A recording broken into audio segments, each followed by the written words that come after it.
Hello everyone, welcome back to our journey through the book of Job. Today, we're diving into chapters 35 and 36, where a new voice, Elihu, continues his powerful discourse.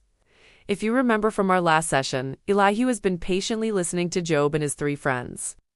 Now, he steps in, not to condemn Job, but to offer a fresh perspective on God's justice and righteousness. In chapter 35, Elihu addresses a question that has been lingering in the air. Does our righteousness or sinfulness actually affect God? Job had been wrestling with this, feeling like his suffering was pointless because his actions seemed to make no difference to the Almighty. Elihu counters this by saying, "Look to the heavens and see, and behold the clouds, which are higher than you." He's essentially telling Job that our actions, whether good or bad, primarily impact ourselves and the people around us, not God in his lofty position.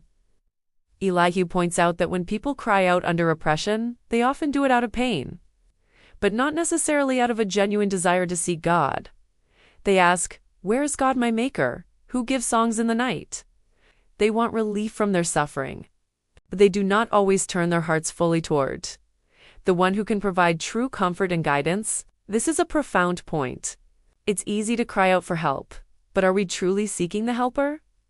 Elihu suggests that God doesn't respond to empty cries, but listens to those who genuinely seek him with a humble and just heart. Moving into chapter 36, Elihu continues to champion God's character. He passionately declares, "I will get my knowledge from afar and will ascribe righteousness to my Maker." He is on a mission to defend God's justice, not just for Job's sake, but for everyone listening. He paints a picture of a God who is mighty, but not dismissive. A God who doesn't despise anyone and is mighty in strength of understanding. Elihu explains that God's methods of dealing with humanity are always rooted in justice and a desire for restoration. He doesn't afflict people without reason. Instead, he uses suffering as a form of discipline, a way to open their ears to instruction and turn them away from wrongdoing. He says that God opens their ear to instruction and commands that they return from iniquity. If they listen and serve him, they'll prosper. If they don't, they perish without knowledge. This perspective shifts the focus from punishment to education. Suffering, in Elihu's view, can be a classroom where we learn more about ourselves and about God's ways. It's a call to self-examination and repentance.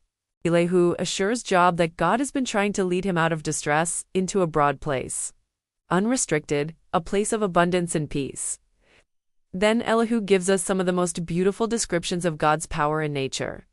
He talks about how God draws up the drops of water, which distill as rain, pouring down on mankind. He describes the thunder, the lightning, and the way God commands the snow and the rain. All of this is to show that the same God who controls the vast, powerful forces of nature is also intimately involved in the details of our lives. He uses the weather to provide food or to bring correction. It's all part of his grand, sovereign plan. Elihu's speech is a powerful reminder that God is both great and good. He is a just judge, but also a compassionate teacher. He doesn't delight in our suffering, but uses it to draw us closer to himself. As we wrap up today, let's reflect on this. How do we view our own trials? Do we see them as meaningless pain, or as an opportunity for God to teach us and refine us?